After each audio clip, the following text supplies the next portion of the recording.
이전에 하박국에서도 그렇고, 그리고 스바냐의 앞부분에서도 스바냐의 저자는요, 이스라엘에 임박한 하나님의 심판에 대해서 기록을 하고 있습니다. 그리고 그 심판은 소돔과 고모라 때처럼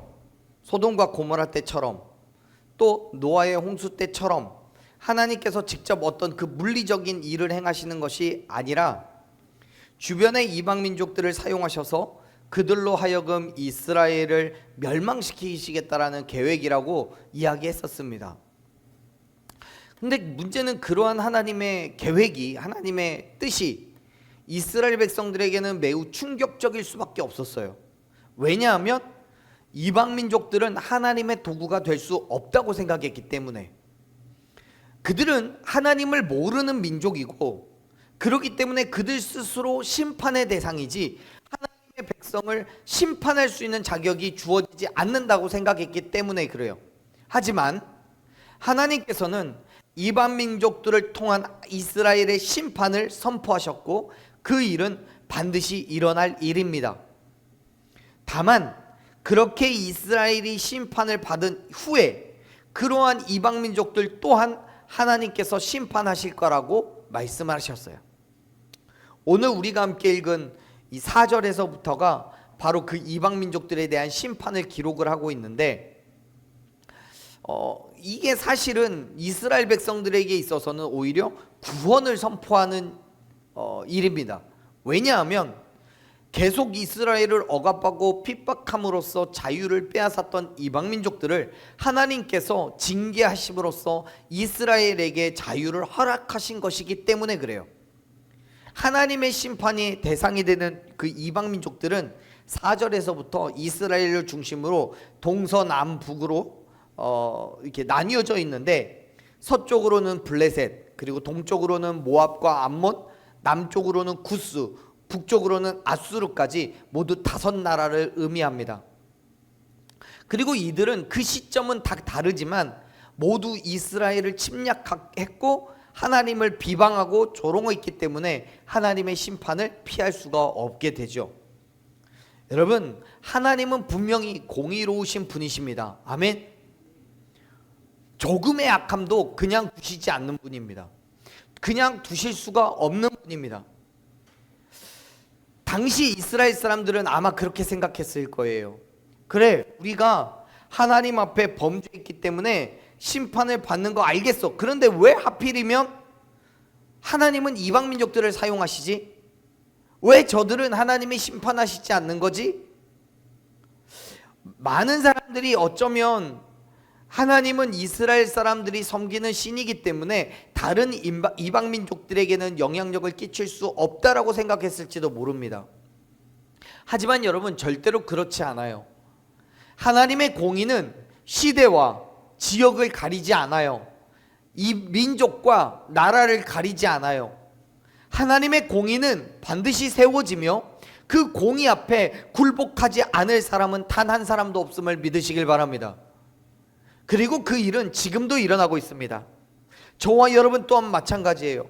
인간적인 시선으로 보면 악한 자가 득세를 하고 오히려 하나님을 믿는 사람들이 핍박과 조롱을 당하겠지만, 하나님의 때가 임하면 예수 그리스도께서 이 땅에 다시 오시면 하나님의 공의는 반드시 하나님의 계획하신 대로 선악간의 심판하심으로 세워지게 될 줄을 믿으시길 바랍니다. 사실은 요한계시록, 신약에 있는 요한계시록에서 이야기하고 있는 것도 그겁니다. 요한계시록을 통해서 우리는 마지막 때에 예수 그리스도가 이 땅에 다시 오셔서 이 땅을 심판하실 거라는 분명한 약속을 확인하게 되지만, 그래서 그것을 통해서 우리가 두려움을 느끼고 하나님 앞에 하나님의 멸망을, 심판을 당하지 않기 위해서 발버둥을 쳐야 된다라고 말씀을 하고 있는 게 아니라, 오히려 그때에 주어질, 하나님의 백성들에게 주어질 자유를 경험하라고 말씀하시는 거예요. 그 자유를 누리기 위해서 우리는 뭘 해야 되냐면 예수 그리스도의 십자가의 죽으심과 부활하심을 믿어야 되는 거예요.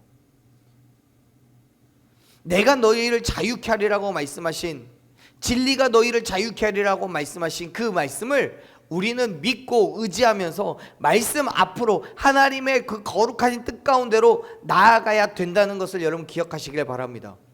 그러한 의미에서 요한계시록은 우리에게 두려움과 공포를 심어주기 위한 책이 아니라 자유를 증명하고 우리에게 구원의 약속을 다시 확인시켜 주시는 그러한 성경이라는 것을 여러분 기억하셨으면 좋겠습니다.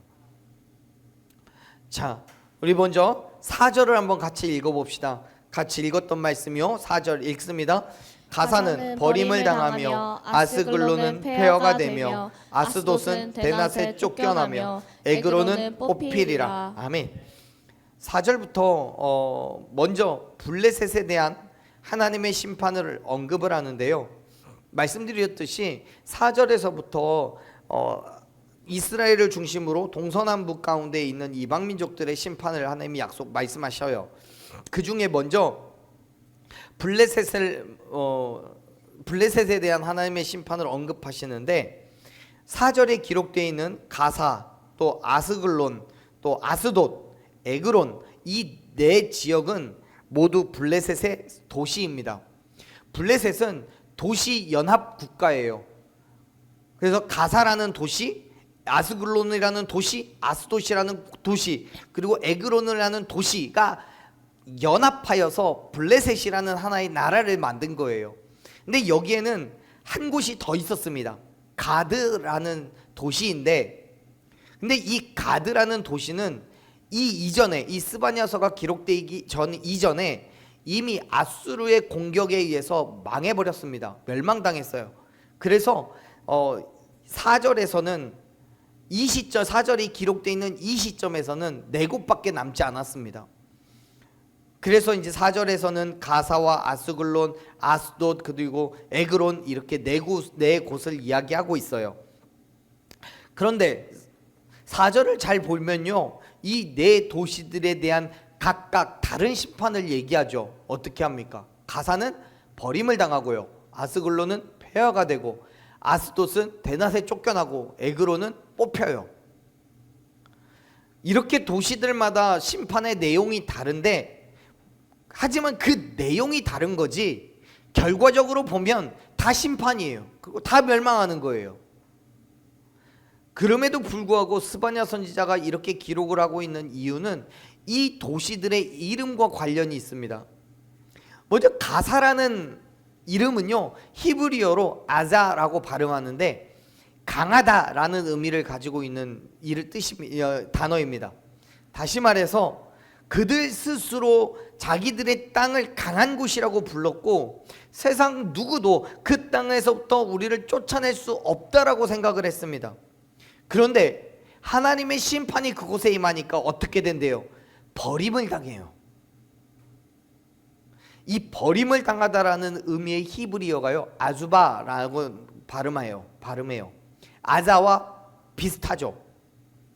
즉 스바냐 선지자는 도시들의 이름을 발음하거나 그 의미를 생각하면서 하나님의 심판을 표현해내고 있는 거예요.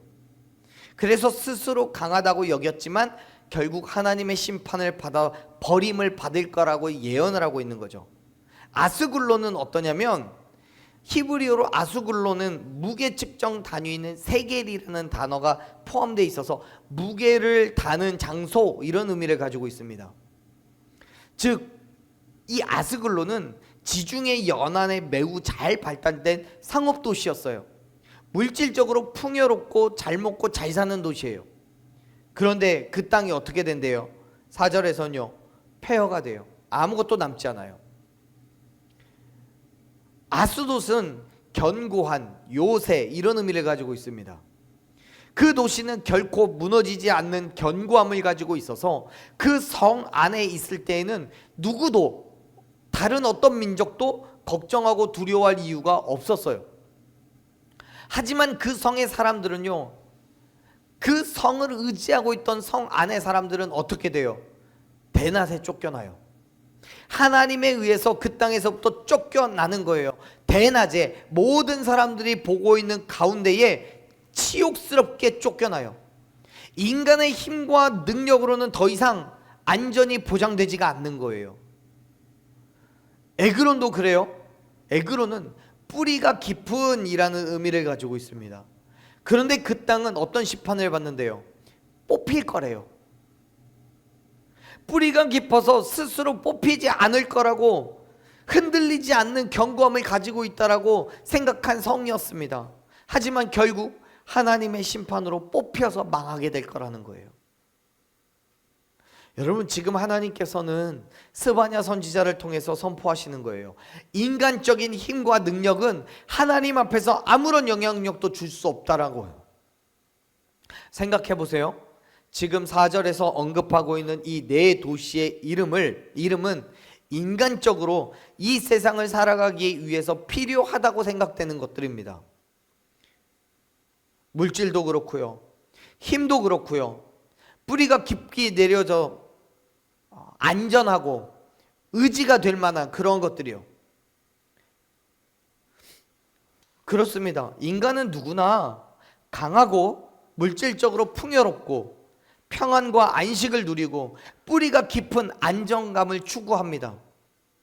그런데 여러분, 우리가 세상에 속한 그 모든 것들을 가지고 있다고 하더라도 진정한 만족을 보장받을 수 없다는 것을 여러분 믿으시길 바랍니다. 왜요? 그 모든 것들은 세상에서는 반드시 필요하고 큰 유익과 만족을 줄 것이라고 생각하지만 하나님의 심판 앞에서는 결국 무용지물이 될 것이기 때문입니다. 그렇잖아요. 우리가 세상의 것들로 하나님의 심판에서 어떻게 구원함을 얻을 수 있냐고요. 세상의 것들로.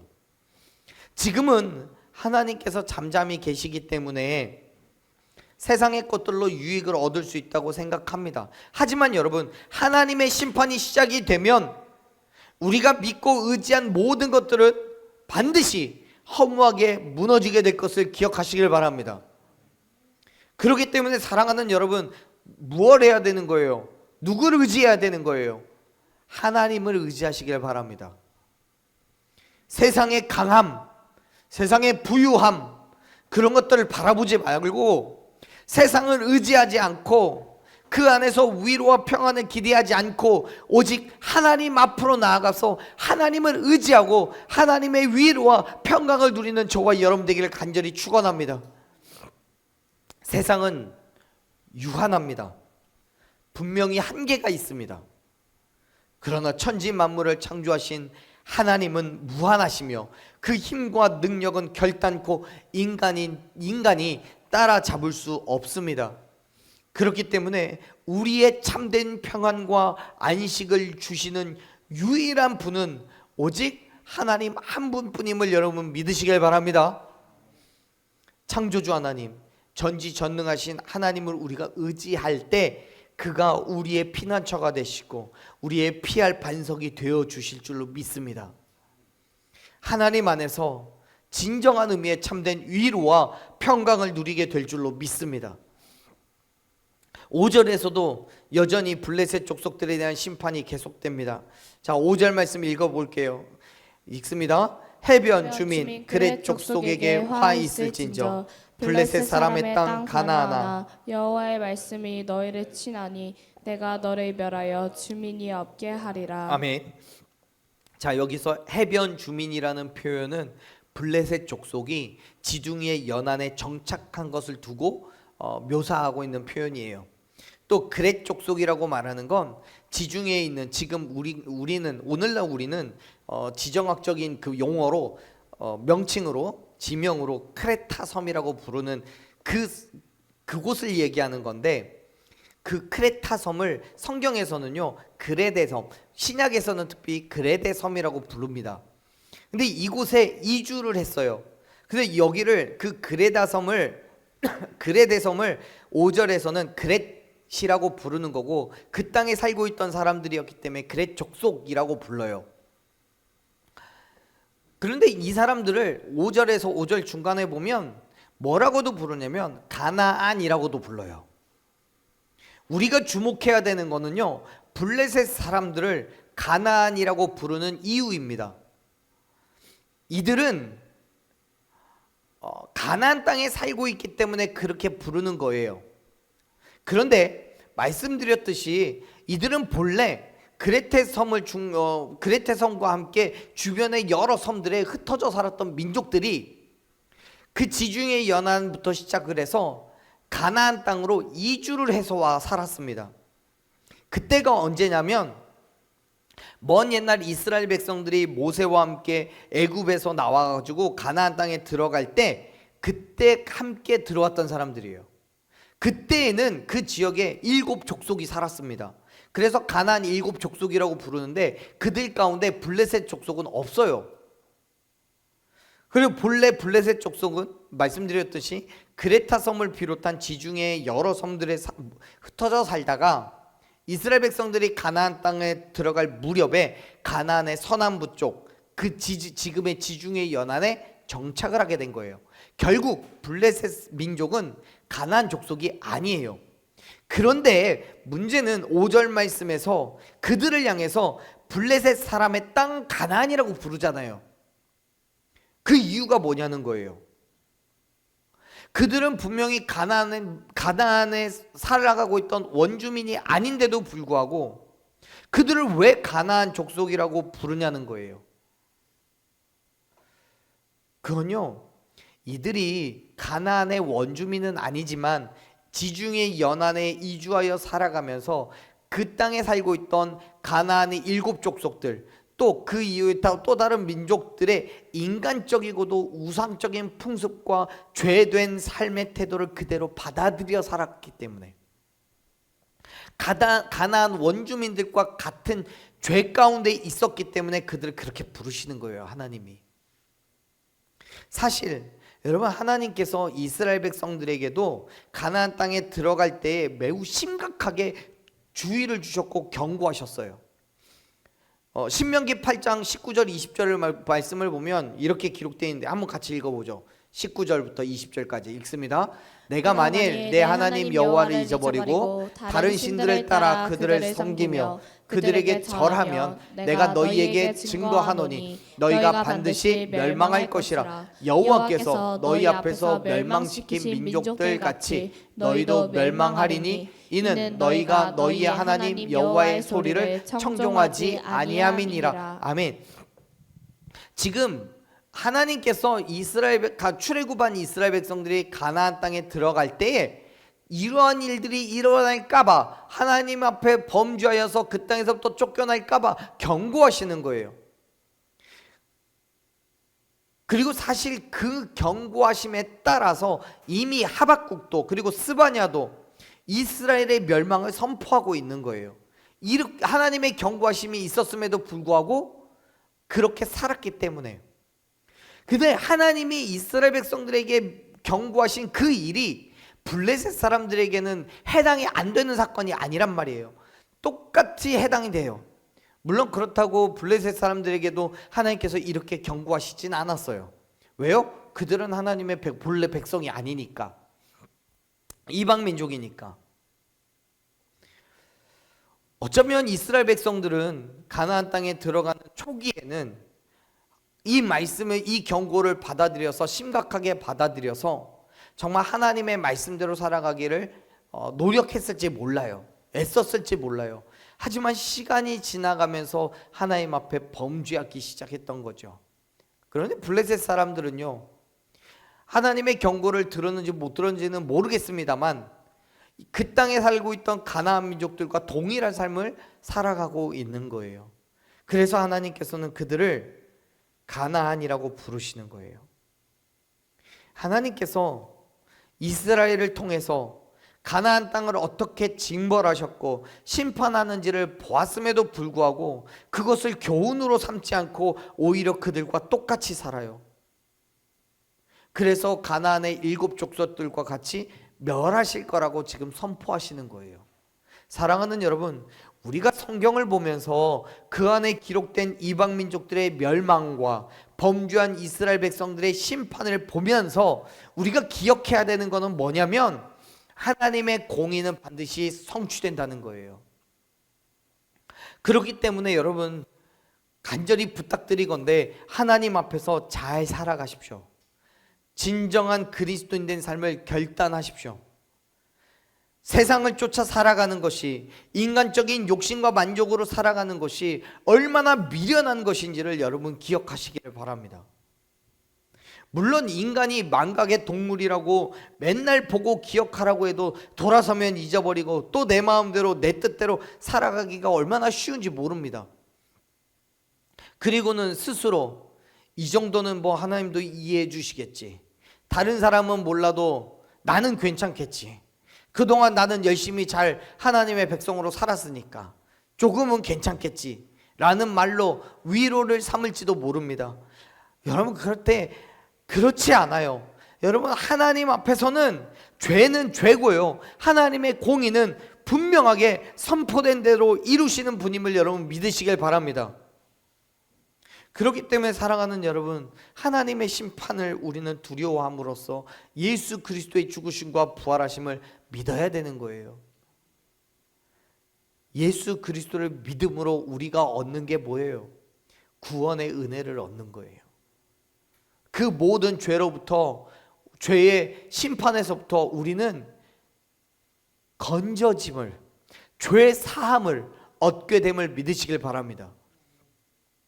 우리가 하나님의 공의 앞에서 하나님의 심판을 피할 수 있는 길은 오직 예수 그리스도밖에 없습니다.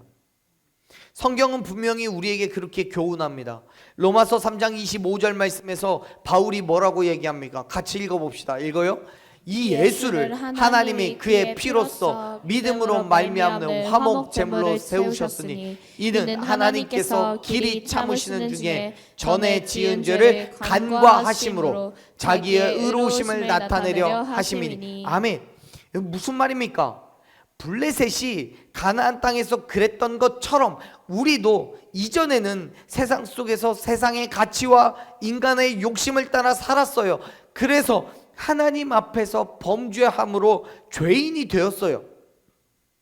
당연히 하나님의 공의로우심은 우리에게 그 죄의 대가를 치르게 하셔야 돼요. 하지만 하나님께서는 우리를 너무도 사랑하셔서 우리의 그 죄를 대신 짊어지게 할 어린 양을 세우셨다는 거예요. 그가 누구예요? 예수 그리스도예요. 예수 그리스도를 화목제물로 세우셔서 그가 십자가에서 죽으심으로 말미암아 저와 여러분의 그 모든 죄가 어떻게 됐어요? 간과되어진 거예요. 간과되어져. 하나님의 공의는 분명히 우리를 심판하셔야 되지만 예수 그리스도를 죽이심으로 인하여서 예수 그리스도 때문에 우리의 모든 죄가 간과되어진 거예요. 예수님이 내가 치러내야 될 죄의 대가를 대신 지불하게 하셨다는 거예요. 그거를 성경에서는 한 단어로 이야기하는데 그게 바로 속전이에요. 속전. 그렇게 우리의 죄를 간과하신 거예요. 사랑하는 여러분, 그렇게 놀라운 사랑을 받음으로 우리의 모든 죄가 예수 그리스도로 인하여 해결되었기 때문에 이제 저와 여러분은 하나님의 공의 앞에 두려워 떨지 않아도 됨을 믿으시길 바랍니다. 예수 그리스도의 십자가의 죽으심과 부활하심을 믿음으로 말미암아 저와 여러분 가운데 구원을 주시는 하나님의 크고 놀라운 은혜를 받아 누리시기를 바랍니다. 어떻게 해요? 믿음으로. 모든 악한 자들이 하나님의 심판으로 말미암아 멸망당한 그때에도 우리가 믿음으로 하나님의 은혜를 받은 자들이기 때문에 오히려 그 땅에서 우리는 평안과 안식을 누리게 될 것입니다. 아멘. 하나님께서 주시는 참된 평안과 안식을 누리고 하나님을 의지함으로써 그가 우리를 지키시고 보호하심을 경험하게 될 줄로 믿으시길 바랍니다. 그럴지도 모른다 라는 추측의 이야기가 아니고요, 제 나름대로 여러분들께 그러한 희망과 소망을 전달하는 거 아니에요. 성경은 분명히 우리에게 그렇게 말씀하고 있어요. 자, 보세요. 우리가 읽었던 말씀이에요. 스바냐서 2장 6절 말씀 보십시오. 6절 읽어봅시다. 해변은 풀밭이 되어 목자의 움막과 양떼의 우리가 거기에 있을 것이며. 7절 그 지경은 유다 족속의 남은 자에게로 돌아갈지라. 그들이 거기서 양떼를 먹이고 저녁에는 아스글론 집들에 누우리니 이는 그들의 하나님 여호와가 그들을 보살피사 그들이 사로잡힘을 돌이킬 것임이라. 아멘. 지금 하나님께서는 블레셋을 심판하시고 블레셋의 도시들이 있던 그곳을 풀밭으로 만드셔서 이스라엘 백성들이 그 땅에서 양을 먹이고 평안을 누리게 될 거라고 말씀하시는 거예요. 사실 하나님께서 심판하시기 전에 블레셋 땅은요, 요란하고 죄악이 넘치는 곳이에요. 우상을 숭배하고 모든 음란과 쾌락의 도시였어요. 하지만 여러분, 그 땅이 완전히 변하여서 고요하고 평안이 넘치는 곳이 될 것이라고 말씀해요. 그곳에서 양들이 먹고 마시고 보살핌을 누리게 될 거라고 얘기해요. 회복을 경험해요. 안식을 누리게 돼요. 그 땅이 유다족 속의 남은 자들, 즉 포로에서부터 돌아올 사람들에게 다시 허락해 주시는 땅이 돼요. 사랑하는 여러분, 저와 여러분의 지난날의 삶을 보면 하나님을 인정하기 전에는, 하나님을 온전히 믿기 전에는 내 욕심대로 내 뜻대로 살았어요. 그렇게 죄인으로 살았어요. 아무리 하나님께서 말씀하셨어도 현재의 삶이 중요했어요. 세상의 가치를 따라야만 했어요. 세상을 떠나면 살 수 없을 것이라고 생각했던 적도 있어요. 그래서 하나님을 섬기는 것보다, 하나님의 말씀에 순종하는 것보다 세상의 물질을 탐하였고 세상의 쾌락과 만족을 추구하며 살았던 적이 있어요. 하지만 여러분, 예수 그리스도께서 내 마음에 들어오시고 내 안에 모든 죄와 더러움이 심판을 받고 정리가 되면 그 땅에 진정한 평안과 위로가 넘치게 될 줄로 믿습니다. 완전한 회복을 경험하게 될 줄로 믿습니다. 이스라엘 백성들이 70년이라는 포로 생활 동안 다시 하나님의 백성이 되기 위한 속죄의 시간을 보내야 됐어요. 고난과 시련으로 정금과도 같이 하나님의 백성으로 단련되어져 가였어요. 그 모든 과정이 맞춰졌을 때 하나님께서는 가나안 땅을 그들에게 다시 허락해 주셨음을 믿으시길 바랍니다. 다시 포로에서부터 다시 그 땅으로 돌이켜서 하나님의 위로와 평안을 누리게 하셨고, 하나님이 그들을 보살피셔서 사로잡힘에서부터 돌이키게 해서 주셨음을 여러분 기억하시기를 바랍니다. 저와 여러분 또한 믿음으로 인하여서 지금 겪게 되는 그 힘듦과 어려움들을 다 겪어내고 나면 하나님께서는 저와 여러분에게 하나님의 나라를 허락해 주실 줄로 믿습니다. 저와 여러분을 연단하시고 이 어둠의 땅에서 거룩한 하나님의 백성으로 만들어 가실 줄로 믿습니다. 그리고 마침내 예수님께서 이 땅에 다시 오실 때에 이 땅을 풀밭으로 만드시고 저와 여러분으로 하여금 양떼를 먹이고 하나님의 보살핌을 받게 하실 것을 여러분 믿으시길 바랍니다. 그것이 저와 여러분에게 있어서 믿음의 소망이 되어야 될 거예요. 그렇기 때문에 사랑하는 여러분, 세상에서 얻게 되는 어떤 시험이나 고난 가운데서 여전히 예수 그리스도의 죽으심과 부활하심을 믿음으로 참아내고 견뎌내십시오. 블레셋과 같이 세상에 동화되어서 세상의 가치로 살아가는 것이 아니라 그리스도인으로서, 하나님의 백성으로서 그 믿음의 삶을 결단하고 살아가는 저와 여러분 되기를 간절히 축원합니다. 저와 여러분의 삶을 지키시고 보호하시는 하나님의 역사하심을 날마다 경험하며 진정한 위로와 평강을 누리는 저와 여러분이 되기를 간절히 소망합니다. 그 믿음의 삶을 결단하십시오.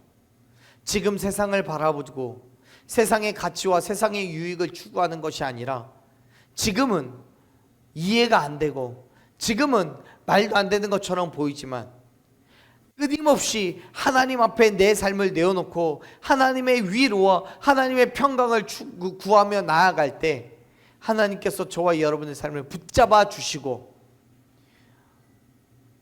우리를 지키시고 보호하시며 참된 위로와 평강으로 저와 여러분을 위로하여 주실 줄로 믿습니다. 그 믿음의 삶으로 나아가십시오.